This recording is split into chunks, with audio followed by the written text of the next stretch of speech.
So hi, this is Nick Williams and I'm sitting here with Anne Jirsch. Hi Anne. Hi.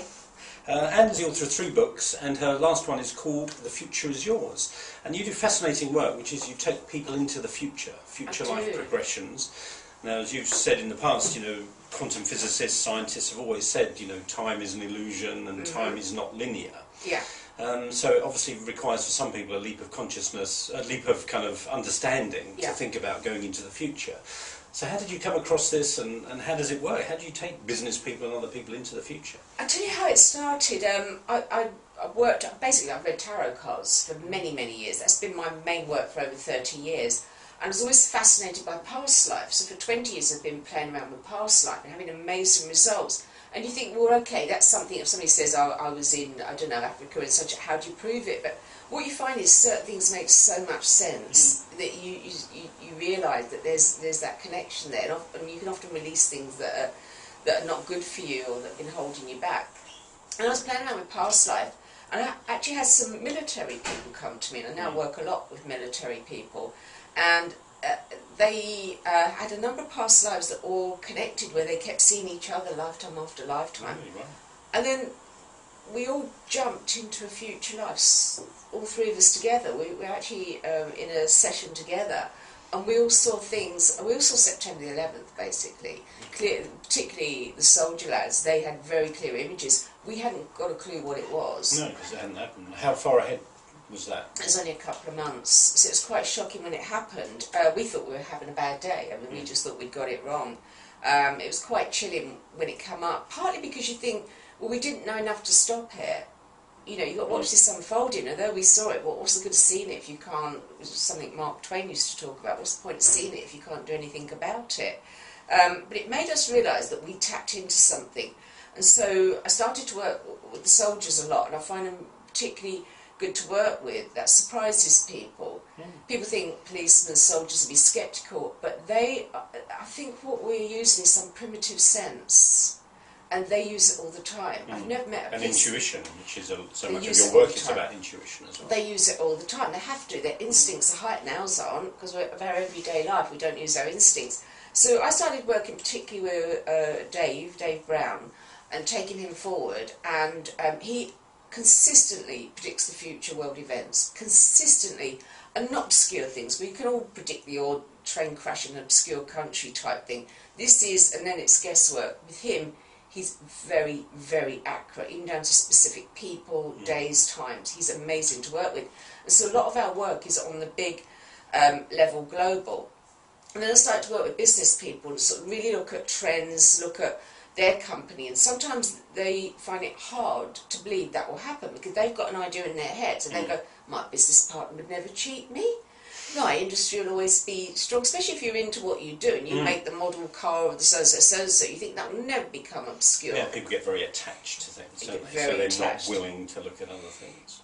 Very attached. And so it's looking at what they need to do, and so they do find it quite difficult sometimes to look at that. So we've had an amazing time with this. I started off with the tarot cards, as I said. The future life progression's taken everything to another level, where you can predict with the cards. With this, you're living it. You can look at, you can say, hang on, I want to have a look around that corner. I want to see what is that. You can keep pushing it and asking for more information. So you also teach people techniques, because I've seen them in the book here, absolutely, so that people can do that for themselves. Yeah. So it's not like you have some magical powers to do that. You allow people to go into it, or you teach people how to go into different states of consciousness. Practitioners. Yeah. I've got a team of practitioners that you can go to. I've got over 80 practitioners. They're amazing, and they all the time. It's very easy techniques to go and glimpse the future. Very easy. I often find, look at 5 years or 10 years, and you'll be amazed at what's happened in that time. How much insight. And so that's my major work these days. The future. Like, I'm always looking at other things. I'm always excited by other things, but everything keeps coming back to this. And it's how I wrote my 3rd book. And Piaka said, right, you're writing another book with us. We're really keen to see, come in with a number of ideas. And I walked in and I said, I've got one. And they were not amused. I said, I've got one. And I know what it has to be. And what I did was I kept moving forward 100 years into the future and asking this question, what do we know in the future that we need to know now? I'm looking at my industry. You could do it with any industry. What do we need to know? now, and it all kept coming back to energy and how we use energy and how things affect us. We often forget how you can have an office full of people, you've only got to have one misery guts in there that will bring down the whole place. Sometimes these little things that affect us so much, the vibration of a place. And so I went forward, that's how I wrote my third book. And what was the thing then that you needed to know from 100 years' time? It was mainly to do with energy and how energy affects us and how we can change energy and how we can utilise it just by changing colour, just by using sound, just by being careful who we mix with, who we hang out with. So it's understanding ourselves as energy beings. Absolutely. Really. Yeah. And how everything's... I wanted to call the book initially Everything is Energy, because everything is energy. But that's where I got my information from. Now, I've got clients who write songs, and they've been struggling for a few years. I just took them forward, they found the next hit, and they run off quick humming, you know, with the tune in their head.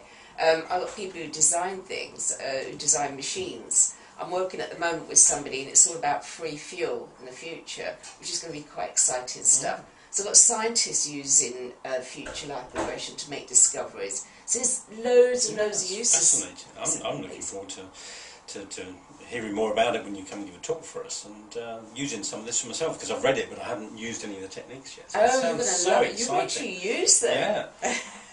See what you're doing in 5 and 10 years' time. Yeah, no, it's fascinating. So, any 1 or 2 tips just for anybody watching about, you know, how they can tap into this power that you're saying we all have, but probably none of us use? Yeah, I think the first thing is just to open your mind and be aware that you know that you can glimpse the future. And I think just when you go to sleep at night, just imagine you've jumped forward 5 years. Just imagine, see a date 5 years' time, and just in your mind think to yourself, okay, where am I living? What am I doing? What's the most important thing in my work? How have I overcome things that are issue now? And just see what comes to you.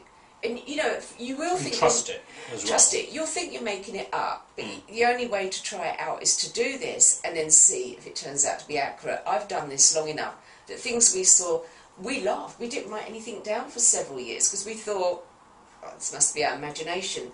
Everything we saw has been so accurate. So try it. Just try it. Just... when you're going to sleep at night, a good space to be, and just say, 5 years in the future, what's happening? And you might even find your dreams are interesting. You might find your dreams are really interesting. Yeah. You might find things are popping into your head. Yeah, it's interesting you just used the word imagination, like you say, oh, it's just my imagination.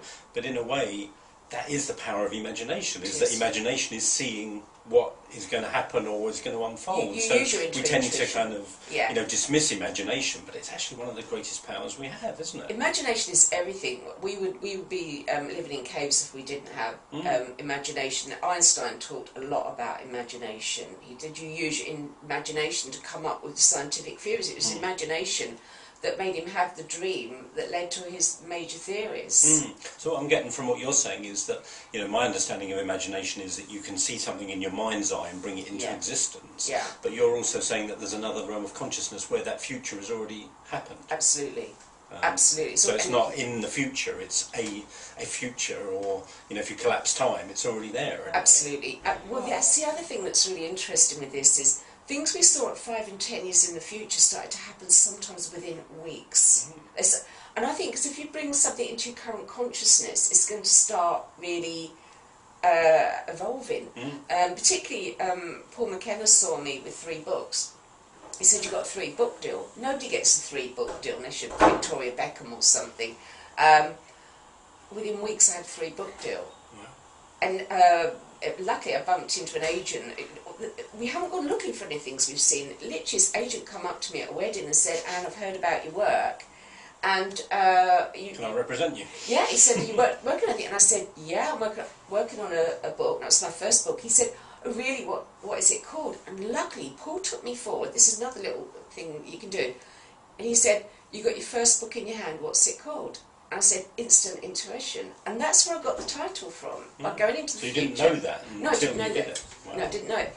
And so what Paul did, very clever guy, he just said, what is the first chapter about? What's the second chapter? I said, oh, I've got one on dowsing. Didn't think I'd write about dowsing.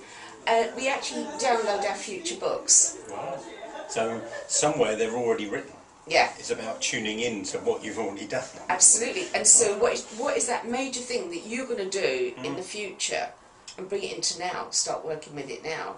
What is that? Anybody, what is the major thing, discovery, what is the big break you've got, what is it you're doing that you could bring into the now? Don't wait 10 years. We want it now, don't we? Yeah. So it's using imagination but trusting it as well, because presumably our rational mind could be very quick to dismiss everything. Very, so very it's really quick. believing and trusting. And I just think if you're going to go through the process, you might as well give it a chance, see if it works out. You might as well. You've got nothing to lose by at least giving it a chance and seeing if it works for you. And if you do, I do think you'll make a major discovery. I think you'll find something very important. Brilliant. Okay, well, thank you very much. It's been fascinating talking to you. Thanks for taking the time. Thanks for watching this. Hope you've enjoyed it. Bye. Bye.